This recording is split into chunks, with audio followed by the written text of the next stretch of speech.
with some fun facts.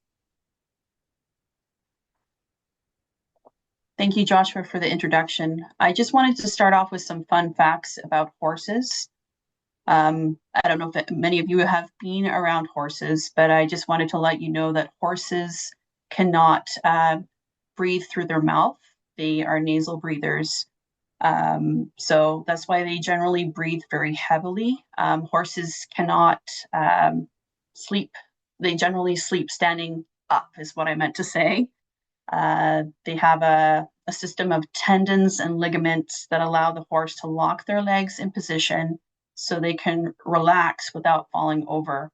Also with horses, if you have been around horses, they nearly have a 360-degree field of vision. With regards to that, horses cannot see directly in front of them and they cannot see behind them.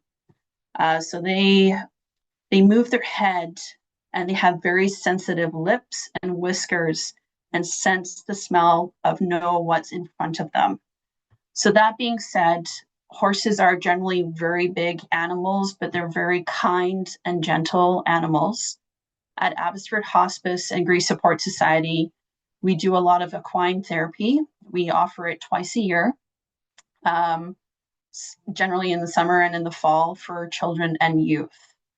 So some of the pictures that I'm going to be sharing with you today in the slides are actual camps that we have or a patient that was here at hospice that had an interaction with the horse. So the first slide that we have here, the human-horse connection. This slide that you see on the left-hand side here was a patient here at Abbotsford Hospice. And one of her requests before passing away, because she loved horses, was to feed and pet the horse.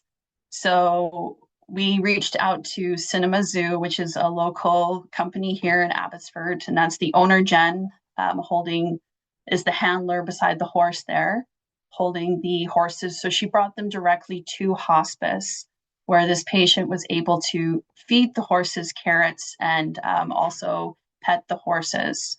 And it was just such a very beautiful encounter to watch.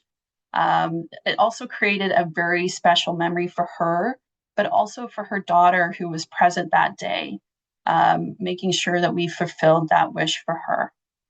So having a horse present in a therapy setting can offer a sense of peace, as they will only react to a client's behavior and emotions with no threat or bias or judgment. So horses generally mirror the other person and read off of that person in front of them. Horses are observant and sensitive to movement and emotion. They often mirror a client's behavior or emotions, conveying understanding and connection that allows the client to feel safe. If I could have the next slide, please, Esther. So what is equine therapy? Equine therapy involves therapeutic activities with horses to promote emotional growth and healing. There's different types of equine therapy, which I'm going to touch very briefly on that. And the picture on the left-hand side here, this is a horse camp that we used here in Abbotsford called Empowered by Horses. And as you can see, the children here are actually brushing the horse and making sure that they're gentle with the horse, supervised, of course, while they're doing that. So the different types of equine therapy is equine-assisted psychotherapy, EAP, equine-assisted learning, EAL, and then therapeutic riding. If I could get the next slide up, please. So equine-assisted psychotherapy, EAP, is equine-assisted psychotherapy is a type of animal-assisted therapy that partners licensed mental health professionals with an experienced equine practitioner. The powerful presence of the horse mirrors what the client's body is telling them, providing lessons and metaphors on how to facilitate change. Activities like grooming, leading, and communicating with the horses are essential to the process. This non-riding interaction helps participants connect with the horses, fostering a deeper understanding of their own emotions behaviors, and relationships.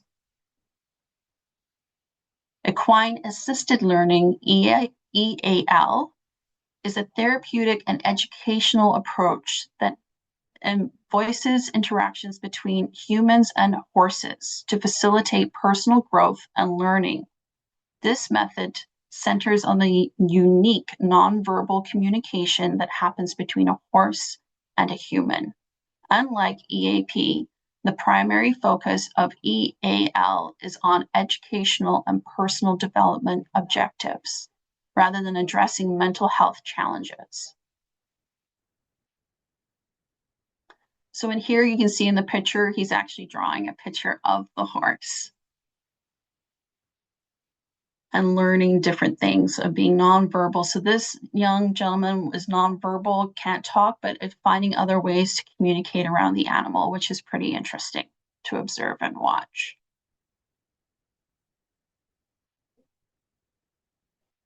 Therapeutic riding. Therapeutic riding is an equine-assisted activity for a purpose of contributing to physical, emotional, and social well-being of individuals. Therapeutic riding encourages a development of emotional regulation, self-discipline, and patience. So key benefits of therapeutic riding include physical improvements in enhancing balance, strength, flexibility, and coordination. Cognitive and behavior gains stimulates attention, memory, sequencing, and executive function. Emotional and social growth, and increases self-confidence, emotional regulations, patience, and self-discipline by achieving riding milestones. So when you're actually riding a horse, it does require some upper body core strength and proper posture when you're riding on a horse. So with therapeutic horseback riding, when I was in my younger days, I actually volunteered with therapeutic horseback riding and actually dealt with a couple of individuals that they needed help getting on the horse and learning how to ride and to control the horse, because horses are a large animal and they can be stubborn at times, but they do feed off of your energy. So teaching them how to, communicate to the horse, but even how they sit on the horse and control the different reins on the horse itself. So understanding grief. What is grief? Grief is the experience of coping with loss. Most of us think of grief as happening in a painful period following a death of a loved one. We all know that grief can be different things throughout our life, not necessarily just loss. But grief can accompany any event that disrupts or challenges our sense of normalcy. So there are different stages of grief. There are 5 different stages of grief, but they are not linear. And grief can affect us differently. We've encountered some people that the first year they're totally fine, it doesn't affect them, and then come 2 or 3 years later down the road, it affects them. And they go through different stages, and some things trigger them. So the 5 different stages of grief is denial. You may have difficulty accepting that loss is real. Anger, you may direct your anger at multiple sources, including people who couldn't save a loved one, God, or even yourself, or even no one in particular. You're just angry. Bargaining, that can be in anticipatory grief, but grief itself too, where you imagine reaching an agreement so you don't have to deal with that loss. And then depression, you may experience the complex emotions assisted with depression, including emotional detachment. And then acceptance, eventually most people embrace the reality of loss, even if the pain is still there, which again, as I said, we all know that grief is like a roller coaster, and these are just put out there as the different stages, but they do not go in that order. So where does equine therapy's role help in grief? Well, it provides a safe and non-judgmental space. One of the biggest benefits of equine therapy is that it provides a safe space where feelings can be expressed. And then the horses respond to the emotions and body language of that individual, which is really something to watch. It encourages mindfulness and self-awareness. Equine therapy involves mindfulness and self-awareness exercises. These exercises help individuals become more aware of their thoughts, feelings, and emotions. They also help individuals become more present in the moment and less focused on their past or future. So one of the things that I love about Empowered by Horses is at this facility, they have a pet cemetery. So they talk about the loss of the animals and what these animals give back to the farm. But what I also love about it is that it really teaches the kids to be quiet, but to be mindful and to be just present in that moment with the animal and to be gentle with the animal, which is it's beautiful to watch. It offers a sense of control. Working with a horse, as mentioned earlier on, some of them can be stubborn. It requires patience, being focused, and dedication. By working with horses, individuals can gain a sense of control over their situation, which we all know when we are grieving, we don't have control. These emotions kind of come out of nowhere, and then you're left there reflecting, what now? So the sense of control can help individuals feel more confident and capable of facing their own grief.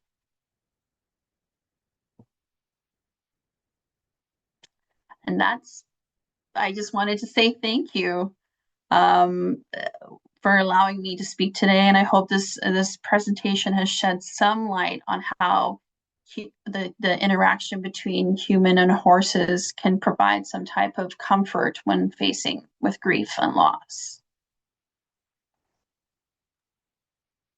That's great. Thank you so much for opening up that discussion on that and giving us some like background information.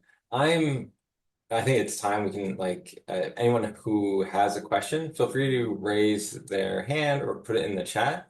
I have one because I'm still really curious on why the hospice went this way. Like, do you know the history of why they partnered this way, and how it kind of changed along the way to get the So program to where it's at?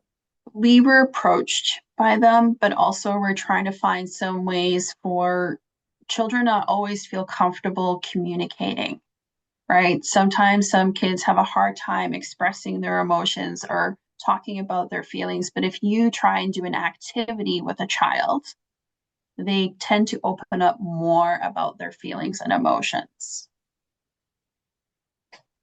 And so it's because of they approach you. That's interesting. I wonder if there's more organizations if they approach like Honestly, I'm even debating that we as adults need it in general just to get us to slow down in this busy world. Because really it is a fantastic tool. And I don't know if the participants here have pets, but an animal, and not just a horse, but any animal, they provide that non-judgment, and they feed off of you. I truly believe that. So, but a horse, as I said, a horse is known to be gentle, and they have a different sense than a dog or a cat does in that regard, that they really, because they can only, when you think about it that way, and they're predators, right? They can't see in front of them, they can't see the back of them, they can only see from the side of peripheral vision. They have other senses. So yeah. that is interesting. Oh, we have a question coming in the chat. Can you tell me more about an experience that you may have had using horse therapy that you can share and how it supported the person?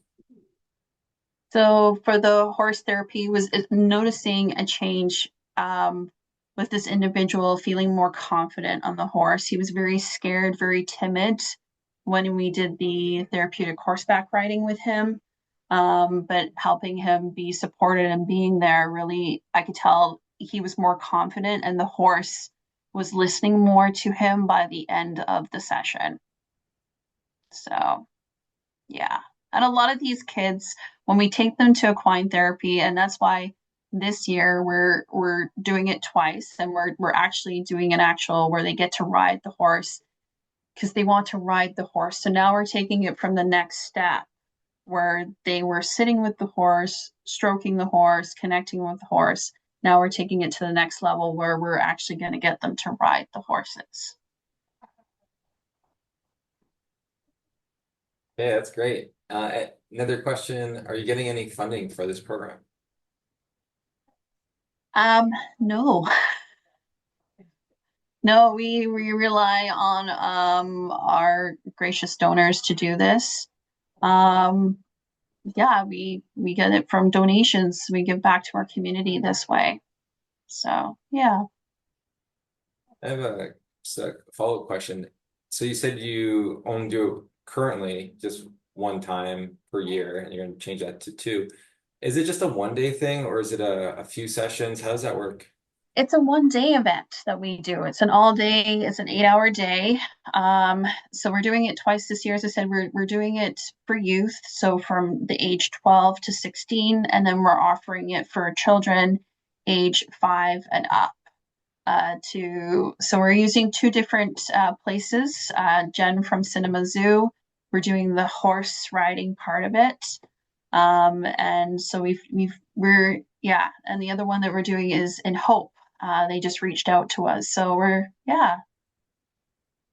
doing it two different places and offering it twice this year. But I think that adults need it too. Do you have any, have you asked for if there is an opportunity for adults to do it? Like, I think that's where I'm going to definitely recommend in our program department that we start offering it for adults. I also think it should be any adult really should do it, um, or at least experience it for sure. okay, oh, we got someone's hands up. Daryl? Yeah, Daryl the clerk. I serve as a chaplain in Kelowna, BC, and we have a horse therapy farm just up the street from us, a care home here. And so we're going to be taking groups. We've taken our first group recently, and I'm just wondering, can you explain some of the dynamics of bringing groups there, and if there's something that we can do to help with the individualized approach to care that you're talking about in the context of a larger group? Yeah, for the group sizes that we do limit it to 12 people. That's how we do it, and we usually bring some of our own staff to be there to help. So we usually have two of our full-time staff, and then we have some volunteers that we bring with us from our organization that have been trained on how to do companioning with the person if they get very emotional. Um, so that's something that I would explore too with them of the group size. Um, and go from there. I would also find out from that facility too if they have any waivers that need to be completed too in advance. Yes, we have waivers that we filled out. Thanks. You're welcome. And I then, found, oh, I should say I found from our first one that it helps that when people are petting the rabbits or the goats or the horses, that they're able to tell the stories of their own experiences in the past, which sometimes have been, remarkable occasions of horses bringing them through blinding snow and so on. So it can help them build resilience for challenges looking ahead Exactly. by recalling how they got through past trauma. Yep, exactly. I like that. No, thanks for sharing that, Daryl. Just because I was really curious too on like petting it and like being close to it, that can be its own thing. But also like what's the procedure for people talking about their grief? And so, Veronica, is there like a certain thing that you do? Is it like a group circle and and the horse is a part of the circle, or is it every child goes up to the horse and talks about their grief, or is it more spontaneous? Like how do you set that It up? it's very spontaneous, but I have to say the staff at Empowered by Horses, they make a special of talking, like doing an actual walk through the graveside that they have. Like they have the pet cemetery on the premises, and they talk about each of the importance of the animals on the farm. You know, they the focus is the horse, but there are other animals around them, like rabbits and sheep, all of those type of animals as well. But it's very spontaneous with the kids. But as I said, a lot of our kids and youth, they feel very uncomfortable sitting across from somebody and just talking about their feelings. So by doing an activity, it relaxes them. By brushing the horse, it relaxes them. Or even some of them get to use those paint colors and paint on the horse, or do braids. So those type of things really make them relax, and then they just open up more. That's beautiful. Here we Yeah. have a couple questions in the chat. How do you choose which type of equine therapy is most appropriate? Or when would you move to the riding the horse? How many equine therapy places are there in Canada? That I don't know. I don't know how many equine. You would have to do a search in your own neighborhood with regards to that. For me, I always do a little bit of research. I like to go and check the facility myself and do a little bit of background with regards to these venues, um, and go from there. So The first question was which therapy is most appropriate first? I would always try well, for us, the feedback that we got from the little kids is they really want to ride the horses. I find more as well, because when you think about it, a lot of kids don't know how to sit still. I mean, they're being taught that at school all day, but they've got a lot of energy. So trying to for kids that age, they want to be doing something, and that something is writing. So that's the feedback that we got from families with the young children, is they want to write it. For youth older, they get the concept. They at least know that we are being here today to brush and interact with the horses. So very, very different. So yeah, this is just feedback that we got back from the parents with That's a good regards to question. it. Is it mandatory parents come with the children or team? They can. They can. They're more than welcome to. Yes. All right, I got some more questions. If you have a horse, how do you train them to take part in this? Ooh, that I don't know. That I don't know if it would be based on your horse's personality, or if there's an actual club, just like a dog. With St. John's Ambulance, they go through a personal like training with a dog. I'm assuming there would be some type of horse training or for that part of it. It'd be more so the person, I think, too, of how to interact too and teach. There's got to be other things out there for horses for sure, but that's a very good question that I do not know the answer to. Yeah, I would think different So horses would have different types of personalities, more open to it, as you said, like even with like dogs being therapy animals. There's exactly. certain ones. Another Yes. question, how do you select the horses? Pardon me. How do you select the horses? So do you have a choice on how many or which horses come out? Is it just the organization picks the ones based on your who's coming? That is correct. The organization and the staff member. There's some horses that like this. There's some horses that are very much, no, I'm only in tune to my person, my handler, and nobody else. So it's based on the horse's personality, but also at these venues, they know which horses are appropriate and which ones aren't. Same with Jen. Jen there brought only two horses from her farm that day to hospice for the patient that was here. And she brought those two knowing that they've been around kids, they've been around adults, so she felt comfortable bringing them here. So, and she does have miniature horses too, and has offered to bring the horses inside the building, the little miniature horses. So that hasn't happened yet, but when you're trying to ask somebody to come to a facility, it's really important that they they handle the horse, but also do the cleanup of the horse as well. So, yeah. Yeah, volunteer do that or no? No, I don't. They usually do it. The staff usually do it themselves. Not the hospice staff. The handler does. So Yeah. yes. Awesome. Okay, we have another question. Do you have any resources, books, or webinars, recommendations for mindfulness and animals? I'm still researching myself and updating our resources here at Hospice. So if you have any, please share. We're trying to share those types of things too. So yeah.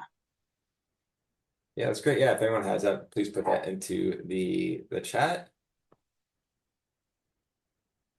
Another question. I work on a PCU and was wondering what would be the first step to explore the feasibility of getting this supportive care involved. So more so getting the horses there at PCU, is that the question, or more as in getting animals there?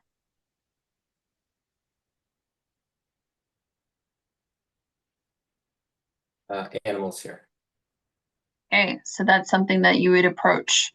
I guess it's the need of the patient. If the patient is requesting it, it's usually the social worker. So in this case, it was the social worker that asked us about this because the patient couldn't go to the actual farm. She was in a wheelchair, so we took it upon ourselves to bring the horse to her. So Appeared on outdoor space. So it's you need like an outdoor space to be able to bring the animal and then also bring the individual. Because I know some units maybe are in a hospital may not be able to be. plus, you should check with the hospitals. Some hospitals allow dogs, for instance, to come in. You really need to check with the hospital if they'll allow it. Like for us here at Hospice, we do allow dogs to come. If we wanted the miniature horse, we could have had the miniature horse come upstairs. We've had a pet bird here. We've even done a reptile day with the kids to conquer fear. So, but all of those we've always had approval, and it's always been the request of the patient or the families that want this. So Okay. Daryl has a question. If horses reflect the feelings of people, what are some signs to look for in the horses, like various feelings? can you repeat that question? Sorry.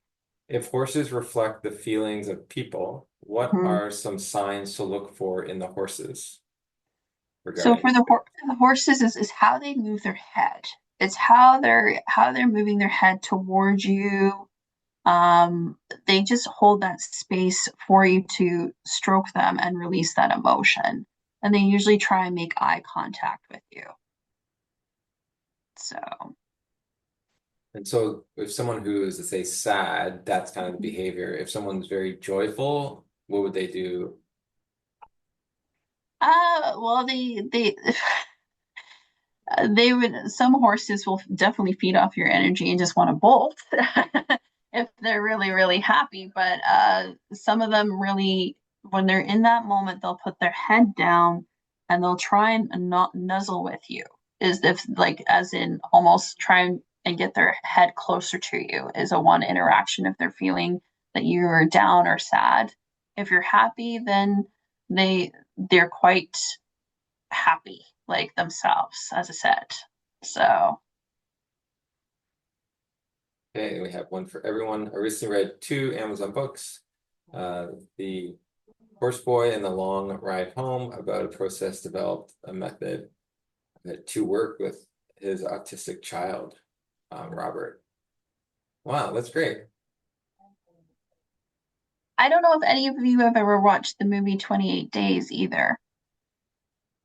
It's another movie that shows about equine therapy, and there's a scene where Sandra Bullock is fighting with this horse to pick up its hoof, and she realizes that she has to let her guard down in order to and kind of just be very real and very real in the moment for the horse to lift up the hoof. So that's another way to connect with the horse, is not just how you're stroking a horse, but also how you're petting the horse. And also, it's important to approach a horse from the side generally because they cannot see you from the front.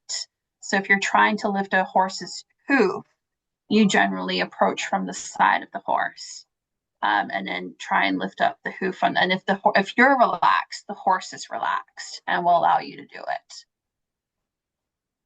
Interesting. Yeah. And then so my question I have is, could you just run through the day? 'Cause I don't fully understand in that 8 hours, like what exactly kind of happens to like the facilitating them to be comfortable if there is group work away from the horses, if they do paintings or pictures of the horses. Could you talk about like what you guys have done? So we generally arrive there. We get a tour of the farm first, where they give us a walkthrough. They actually make the children sit for 10 to 15 minutes in an actual field, separately, not together, and just sit there in silence before starting to do activities. And then they have different stations of different animals that they interact with. And then they get that one-to-one time with the horse, whether it be brushing the horse. And of course, you got to think about lunchtime is in there as well, and other activities. Yeah. And they talk about how are you, feelings and emotions and whatnot, right? So, yeah. And there's games. We include games too. Yeah. Nice. Excellent. Daryl put a link in for Gentle Counsel or Carousel Horse Therapy in Florida. Has a website there. Check out, they probably have some interesting things. I've seen a couple things on the news when it comes to the use of adults when it comes to sort of equine therapy and some of the support groups that they do. Mm-hmm. And the way they explained it was they would have like their kind of their group circle that they would normally have like in a room. They would have it in at the horse farm, and the horse would also be there, like as almost a group member in a way, and like will be like by them, which is like a lot different than so like what you're doing with more activities and games. And so, how would you foresee an adult group kind of looking like based on your understanding of adult loss and the differences between children? Honestly, just sitting with the animals, Mm. just sitting with them, because the animals will approach you. They really do. They approach you and feed off of you. They can sense that something's going on, and some animals will allow you to stroke them. And there is some science behind it. Um, uh, for me, I'm not scientific in any mean, but there is some science that is behind of just petting an animal and stroking an animal and releasing that. It relaxes you and you can open up a bit more. It decompresses you in a way. Yeah. As you said, like animals have that ability. Do you know of any other, I guess, places that do this? Maybe not horses per se. Like you talked about, like, dog therapy. Is there anything else that you've seen along the way when it comes to helping individuals? Well, Cinema Zoo, she will, if like that's who we use locally, but she's always said to me, just come over and visit me. You can just sit with the animals. So there's something to be said, about animals that create a non-judgment kind of feel, right? So they can't talk back. They're just a very calming, and they know they can sense things for sure. Do you know if horses will experience grief? Like, has there been any research or conversation about that? I think all animals experience grief, not just horses, but I think all animals do. Yeah, yeah. Have you ever like read up on like what they do? Like what their grieving process would be then? I don't know if it would be similar. I know that they do, like, for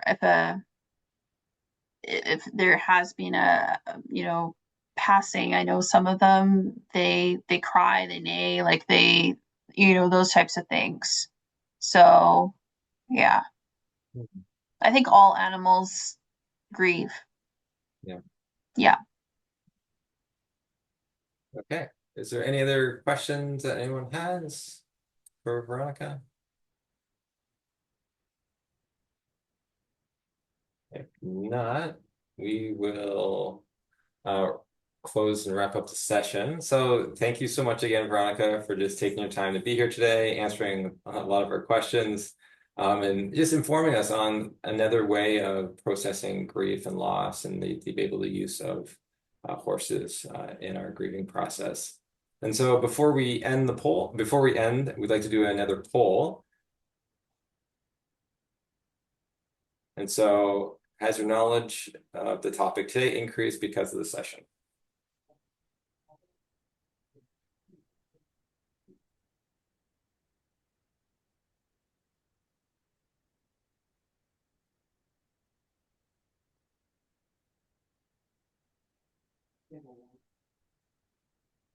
Results are coming in, some and a lot. So that is great to hear.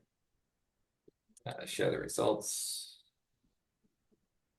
So that's great. Yeah. So thank you so much, Veronica, for doing that. And so our next session will be titled Inking the Bond, which is based on memorial tattoos, and that's scheduled for July 31st at noon.